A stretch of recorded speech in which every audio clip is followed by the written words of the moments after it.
So today we're going to switch things up just a little bit. Today we're going to kind of have a little chit chat session where I'm going to be oiling this. Found this at a Mexico flea market. I'm actually going to show you a little snapshot of the flea market that I went to find this, including the clip that I took of me actually finding this at the flea market. It's just going to be a quick one, not too long. I'm going to set up so I can oil this. That's what we're going to be doing today. I'm going to be oiling this up. So first, the little sneak peek at the Mexican flea market where I found this. It's going to be like maybe 5-10 minutes, and then we'll come back. I'm going to set up, you know, get ready for the whole polishing session, and then we'll start chatting. La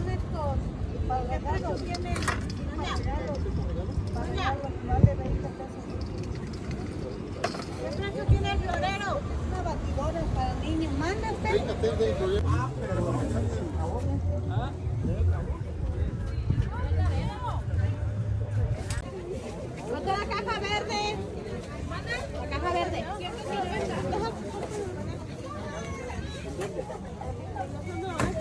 No, I'm gonna regret this. This is actually 250 pesos. But I'm feeling so horrible and crappy right now. I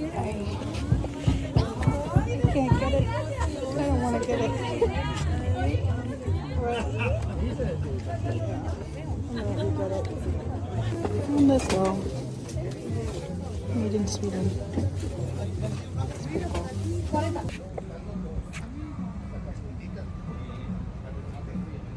Found the middle. American drum part. They want $10.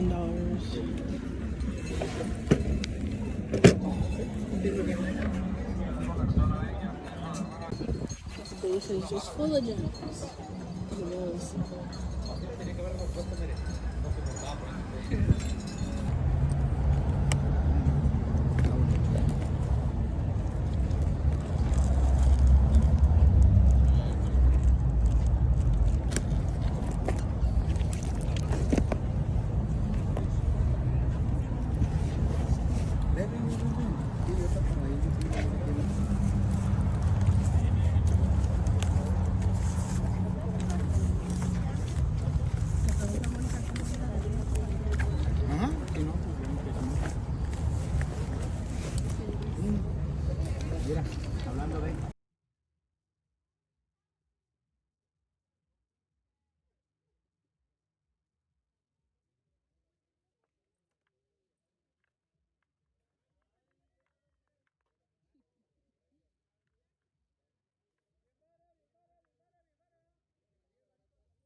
Okay, so I hope you enjoyed that. I'm really hoping this is going to be an interactive session. I know I'm the one talking, but I'm also going to be asking some questions or writing them down at the bottom, and I hope you will answer some of the questions that I ask.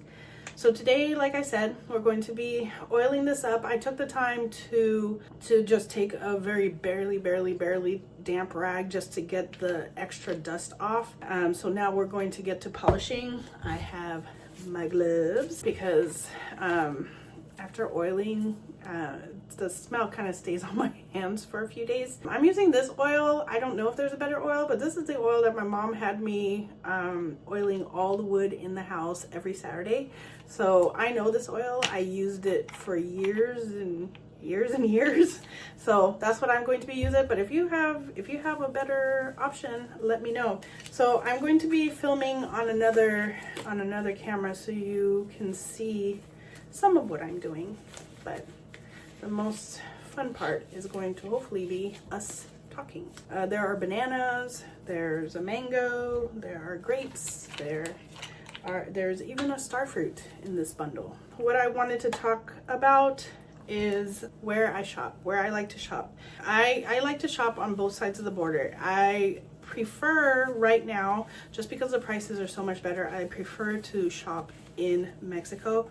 I mean, I find things for sometimes a quarter of the price that I would pay in the United States, or maybe sometimes less. Things are getting more expensive. There are more resellers actually coming down here to shop, so you know, it's getting a little bit more difficult, but I shop at thrift stores, I shop at flea markets, estate sales. I actually also shop online on online auctions. Obviously swap meets, flea markets are kind of the same thing. Garage sales, not very much, because I have a hard time finding them in San Diego, believe it or not. I can never make it on time to actually get to a garage sale. But yeah, so I shop garage sales and Facebook Marketplace. What I'm doing right now is I'm trying to oil them up as much as possible, because I will be leaving them a little bit oily. I don't know when the last time is that this thing has been oiled, so I'll be leaving them a little bit oily overnight, and then I will come back tomorrow morning and wipe them down. So my question to you is, where do you like to shop? If you are a reseller, what kind of places do you find that you find more things? Is it like thrift stores or swap meets or flea markets? And if you are a shopper, if you like to actually thrift just for your own personal collections or for whatever reason, where do you like to shop? Where do you find that you get the best deals? And where do you find that you see the best quality items? What do I like to resell? When I was reselling before, I picked up everything because it was something that I had never thought of doing myself, and then I saw other YouTubers doing it and I was like, oh, that's a great idea. So I picked up pretty much anything that looked like it had value, and sometimes I didn't really know what I was picking up. But this time around, I'm going to be a little bit more picky, and it's because I have to cross the border. And in order for me to make cross-border selling worth it, I have to pick up, or I have to purchase things that are worth me crossing a border to sell or to ship. To say that the items that I pick up have to have a certain type of value is kind of an understatement. It takes a lot of time for me to cross. It takes a lot of time for me to list. It takes a lot of time for me to shop. It takes a lot of time for me to do just about anything involved with this business. And having that cross-border sale kind of extra part to it makes it probably, adds an extra hard difficulty level to it. I like to concentrate on valuable items. When I say valuable, I mean it would be nice every once in a while to find an item that is worth a couple $1,000s, but things that are generally worth $50 and up. That I like to concentrate on pottery. I really like pottery. I like art glass, generally anything that's signed. I have a very eclectic taste, so I will pick up vintage items. I will also pick up modern. If it is modern, because I think about it this way. Time doesn't stop, so even if it's not vintage now, it will at some point be vintage, but the quality of the item, I think, is what's more important. As far as style, I am, like I think I already mentioned, I am very eclectic. I pick up mid-century modern, I pick up country, I pick up French country, I pick up, cottage core, I pick up antiques. Believe it or not, I like to pick up glass. I do believe that glass has an intrinsic kind of beauty to it. I think glass can bring a good amount of classiness, especially if it's just a really striking and beautiful piece. You will also see me buy things like that I know have intrinsic value. One of those things is Waterford crystal. I will probably 80% of the time pick up. I bought a Waterford bowl the other day. I paid, I believe it was $6 or so. And that particular bowl itself is currently selling on the Waterford website for $695, I believe, or $625. I don't know. I'll put it up somewhere. I try to focus on the uniqueness of an item. I like handcrafted things. I really like to find things that look like they were handmade. They are one of a kind. I really like one of a kind type looking things. The historical value that I believe it needs to be preserved. I bought a jewelry box the other day. It's an Asian jewelry box. I don't believe it's an antique. I think it's vintage, but I bought that one because I believe it brings character. It's got a lot of character. It's just different. It was a different piece. I Googled, lensed it. I wasn't able to find an exact one like it. I was able to find similar ones, but that one, I couldn't find another one. So pretty much things like that. Things where you won't be able to walk into a store like Home Goods or TJ Maxx and just see the same thing again and again and again on a shelf. That's what I'm looking for. I'm looking for uniqueness. I really like handcrafted things and just things in general that I feel have some kind of value, whether it's aesthetic or intrinsic value. Bitosi is a good example. Bitosi pottery were all similarly made in a similar craft style, and it wasn't necessarily a one-of-a-kind thing, but because they have a history and because the designer was very well known, I will buy things like that. I have 2 Bitosis that I bought. I don't necessarily collect Bitosi myself, but I understand the values there. I understand that there is a market, that there are collectors out there who will appreciate the fact that I recognized the value in that particular item. Next, I want to talk about the challenges of reselling cross-border. One of the main challenges of reselling cross-border is obviously crossing the border. I don't know how many of you are familiar with the San Diego Tijuana border. Logistically, for me, it's the politest way to say it is it's kind of a nightmare, because coming into Mexico, if I have too many things in my car, it's sad to say that they will kind of tax me. You know, if they think that what I'm bringing in has sufficient value, they will kind of charge me more than sometimes the items are worth.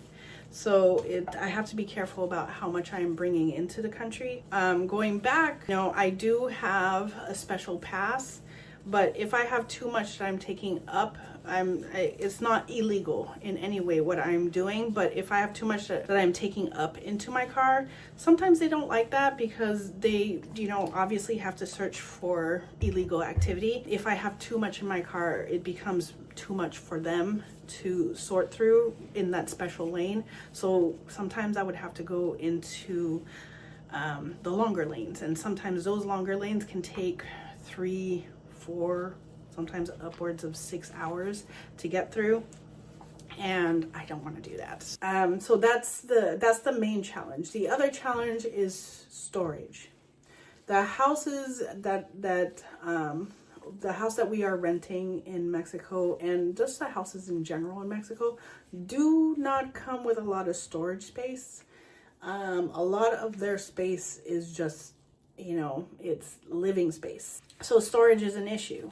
I don't have a bunch of cabinets or shelving space or anything like that where I can store inventory. So I do have a storage space in San Diego. But when I'm ready to work, in between being a mom and being a wife and all those things, I can't just go grab a shelf full of items to list. I have to cross the border, go get them, bring them back, take pictures, list them, then bring them back to storage. So those 2 things are really the major challenges to reselling across border.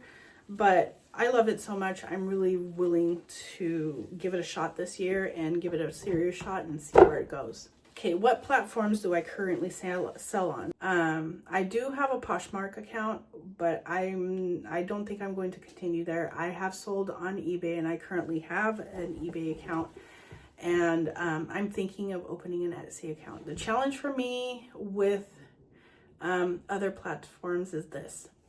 The reason why I stopped selling on eBay is because at one point they were doing an update and every single one of my listings just stopped getting views, like 0 views. And I asked my sister to look for some of my listings. I gave her the exact title to my listings. They were not showing up, even with exact titles.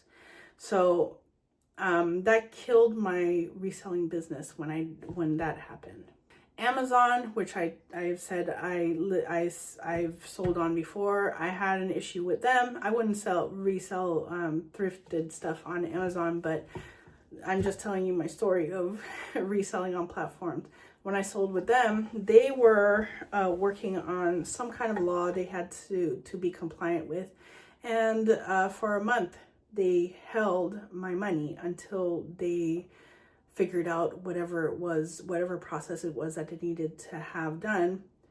Even though they had my paperwork, they had every single piece of information that they needed to release my funds, it took them a month. And when you're reselling and you're selling things, but they're keeping the money, you can't turn around and repurchase or restock items like that. And that was frustrating. So those two things kind of frustrated me with reselling in particular and reselling on other platforms. So though I am interested in trying out Etsy, I did do a little bit of research and found that other resellers were really having trouble. I mean, there were other resellers who are on YouTube and just online in general, bloggers and things like that, who have said that they've had trouble with selling on Etsy. Either their accounts would be suspended for no reason whatsoever, or something would happen, and that really seriously makes me nervous. I really would appreciate any feedback anybody has about either shopping on, I guess shopping on Etsy really wouldn't affect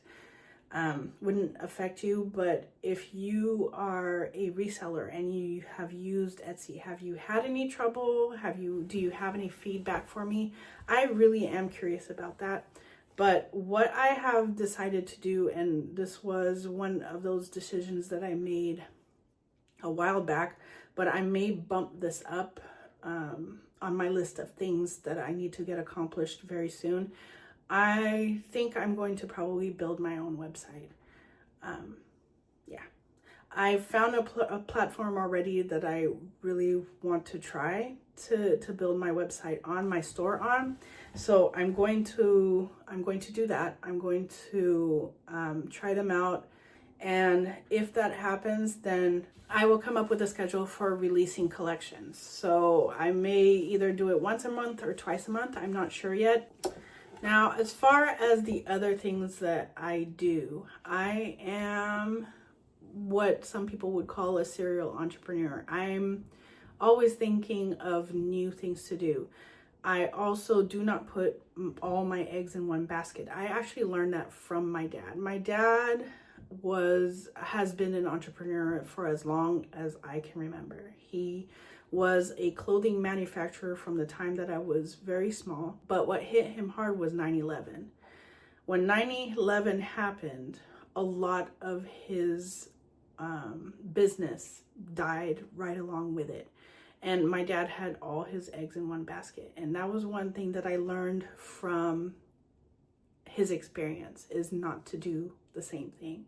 And so I run an Airbnb, 2 Airbnbs for my mom and my sister. I am in the process of building their websites so we can try and market their vacation rentals outside of Airbnb. So I'm working on that. I also am an active real estate agent. Part of my philosophy for reselling actually stems from being a real estate agent. I used to flip houses, and that is really where I got my do not get attached to things kind of mentality. Pretty much anything that I have is up for sale. If there's anything ever that I say, oh, part of my special collection. Pretty much anything is for sale, almost, except for my kids. You cannot have my kids, but pretty much anything that I thrift, anything that I got, on the side of the road, dumpster diving, whatever. I don't dumpster dive, but anything that I got from a thrift store, flea market, or anything like that, I don't care how much I love it, I will let it go if somebody really wants it and will pay the right price for it. So that's where real estate has kind of helped me with that, because when you're in real estate, especially when you're flipping houses, no matter how much you love the house, you have to let it go, especially if you want to make some money. I stopped flipping houses for various reasons, but it's something that I would really like to get back into in the future. So that's why I keep my real estate license active. But also, if anybody ever comes up to me and says, will you help me sell my house, I will say yes. The other thing that I do is social media management. I actually just ended a contract with a client. That is why I was kind of freed up to do the reselling. But doing that has actually opened my eyes to how much social media and having an online presence is important in any business. Any business you have, if you are not online, that includes real estate. If you are not online, if you are not in people's faces at the moment, then you are missing out on a very big market. If they're looking for a new business to satisfy a need that they have, they are first going to look online. If you are only a local business, you should have a presence locally online. On top of that, I think I have mentioned that I am also a mom first, and a wife second, and I homeschool my kids.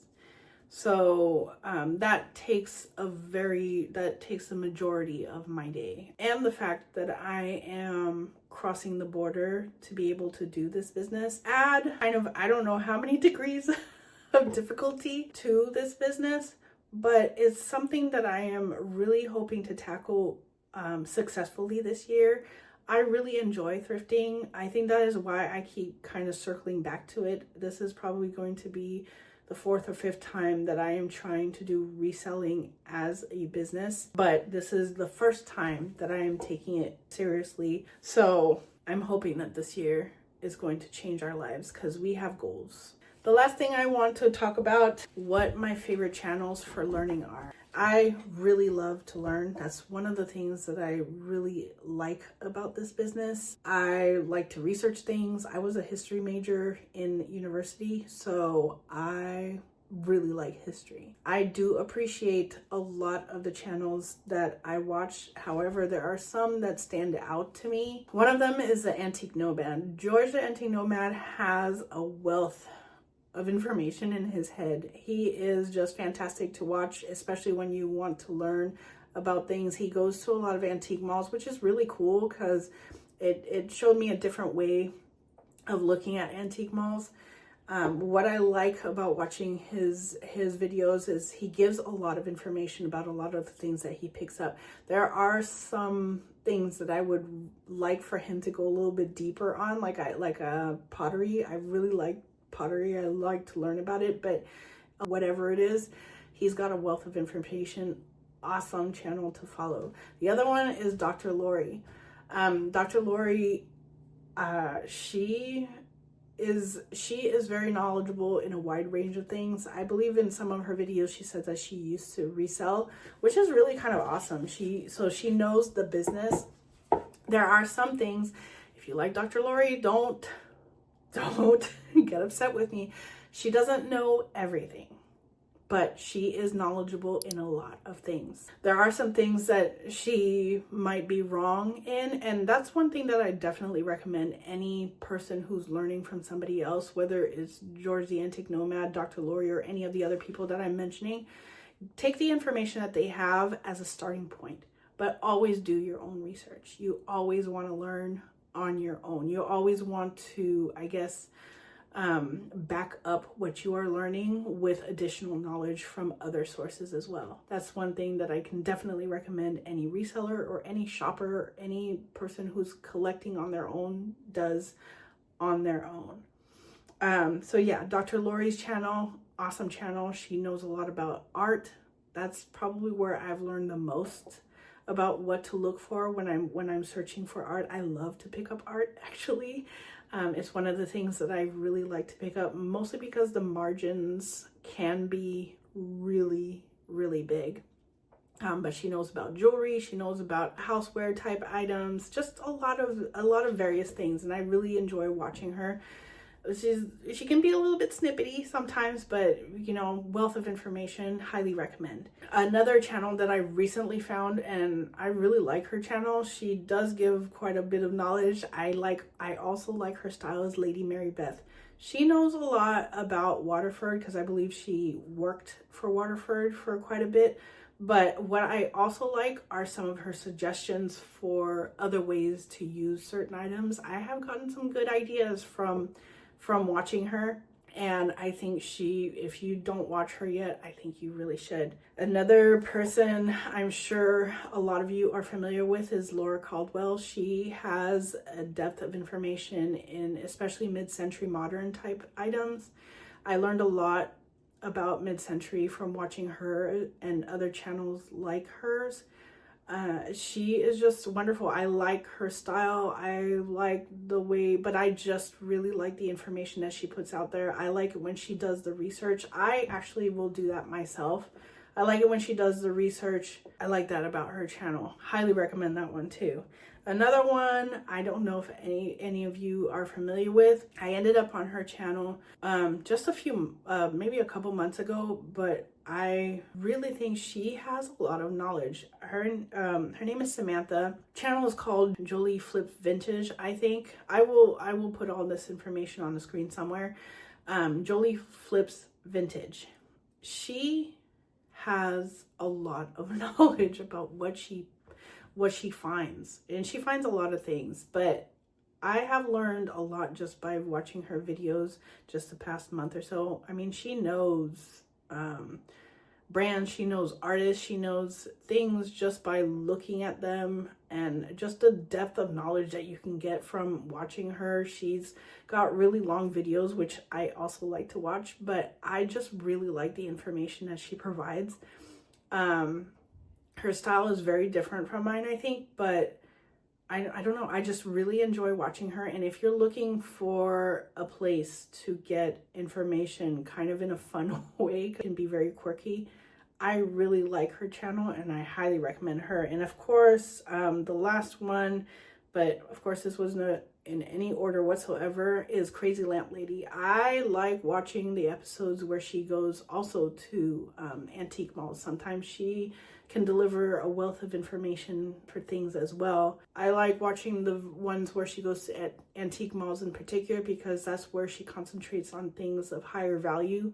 So then I can kind of see what she's kind of drawn to, what she picks up, and I learn from that. And when I go to antique malls or thrift stores or stuff, things like that, I tend to try to look for things that are similar. So those are the channels that I have so far. If you have any channels that you recommend that I haven't mentioned, there are so many more. There's some channels that I watch on Native American pottery. There's channels that I watch on identifying antique Asian artifacts. There are so many educational channels, but those are the ones that so far recently I've been watching the most. I'm also going to show you some of the things that I found in OC when I went thrifting over there, and share some of the information that I learned from just doing my research on some of the things that I found. So yeah, that'll be tomorrow. Just a few seconds for you, but I'll see you in a little bit. As promised, I will be showing you what I got in OC. I did not get a lot of things because I had a full car and I didn't have really much room to put anything in it, but I did take some things home with me. The first thing that I found was this little onyx bud vase. I ended up paying half of that, so it was $2 for it. It's just really cute, very small, and it fit in my car, but it was just I know that these can sell very well, and I just really liked it, so I picked it up. I also got these. These are, I believe, finished glass. They, I think it's Humpila or something like that. They just were really pretty. It does not, you can't really see it in the, at least not on my screen. It doesn't look the same, but it just looks like scrumptious ice. It's really, really pretty. They are very pretty in person. I don't know if it translates on screen. I When I take pictures of them to sell, I hope I take good enough pictures. But they were really pretty. I paid $1.99 each, so $2 each, and they sell pretty well on Etsy, I believe. Next, I found this box. It's hand painted. I was a little bit nervous because when I found it, I think I got it. I took the tag off, so I don't really remember where I got it, but I believe I got this at Goodwill, and they had wrapped tape around it. So I basically, one of the first things I did was try to see if I could get the tape off safely. I spent a good amount of minutes just carefully peeling the tape, and fortunately none of the paint actually came off, but it is just absolutely beautiful. I don't know where it's from. There are no markings on it, not on the back, but it is a lacquered box. It's very shiny. I just really like the flowers all over it. Let me see if I can get, yeah, I really like the flowers all over it. It's just really pretty. It would look really pretty on a dresser or on a desk.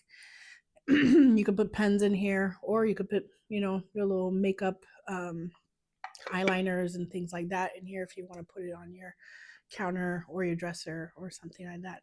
It's a really, really pretty box. I also found these. Now, these aren't normally what I would pick up, but I got them a little, partly to do some research, but I also know that they can sell very well. These are Dala horses. I'm not exactly sure. I haven't looked into them very much yet. I paid $4 for them. Um, so yeah, there were two of them.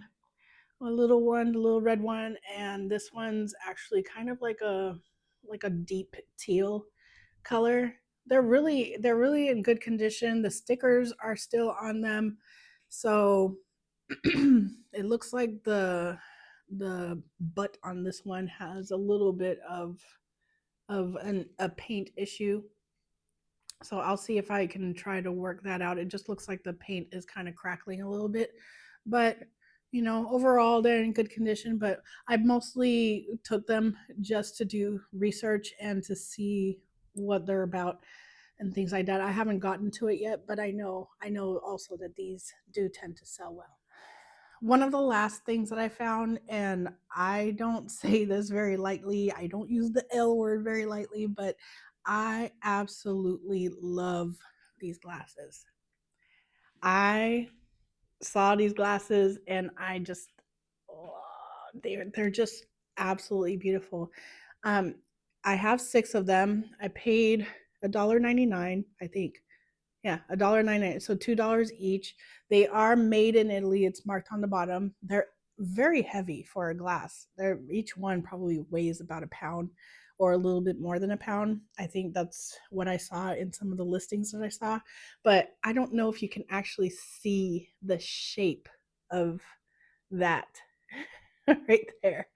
When I saw them, I absolutely fell in love with them. I love the shape. It is very, to me, very atomic looking. This would be so awesome on a bar cart with a nice decanter. Um, just, I don't know. I think this is one of those things that if you poured a glass, or for somebody in one of these glasses, it's going to be a conversation starter. Like, these are really awesome. They're really, really nice. So it's going to be really hard for me to let go of them, but I don't drink at all. I cannot. I have a heart condition, so I can't drink alcohol. If I had guests that I entertain that drank on a regular basis, I probably would keep them, but I don't think I will ever do them justice. I don't want to just keep them in my in my cupboard just to keep them around. So I will be selling them as soon as I can get them listed, and they're going to go up. And the last thing I want to talk about is this piece of art right here. I bought this because I saw the comps when I bought it. I got it from the Salvation Army. It was yellow tag, which yellow tag at the time was 50% off. So it was $12.99 with 50% off. So I got it for basically $7.50. It is by an artist named Dubois. I started researching this particular artist, and I went down a rabbit hole that was just long and extensive, and I still haven't really finished my research on it. But when I got to a point in my research, this piece of art actually reminded me of another piece of art that I had found, which is this one right here. It's upside down, but this one right here. This one is signed Lee Reynolds. Now, some of you might be more familiar with Lee Reynolds. They have a lot of more of them hanging around. I've seen Lee Reynolds paintings before. The reason why I grabbed this, even though it has kind of a hole somewhere, I believe. Where's the hole? Oh, it has a hole right here. The reason why I grabbed this one is for the same reason that I grab a lot of things, is I wanted to do research. I think I did. I paid maybe $5 for this one. But yeah, so I wanted to do some research, and it kind of brought me down the same rabbit hole as this one. It turns out that these Lee Reynolds ones and this particular one, which is signed Dubois, they were commercial paintings. What I mean by that is they were made, they were kind of mass produced in the 60s, I believe. What happened is at some point a person decided that they were going to mass produce paintings for consumption for either commercial or residential usage.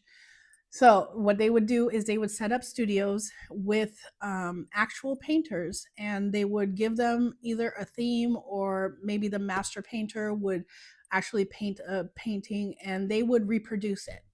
And this was basically their business. It was, I guess, what's comparable is the mass production of printed paintings nowadays. How you can just go online, get a piece of art that is printed on canvas, and they send it to you. Well, these were actually painted, hand painted, but they were mass produced. When I say mass produced, I mean, I would say that they probably had maybe 8 to 10 people painting paintings. And but what would happen is, even though it was somebody else painting these paintings, they would all sign Lee Reynolds. Now, if you actually look up Lee Reynolds paintings, you will see that some of their signatures actually do vary, and that's the reason why. So I'm not exactly sure if I explained this properly. I'm still researching, but I just found it to be very interesting that they set up these companies in the 60s to do this type of artwork and to work in in unison this way. And they had other companies actually doing the same thing, which is where one of these was produced, one of the ones with the ladies. I did end up finding a blog which was very useful in learning about the Lee Reynolds one.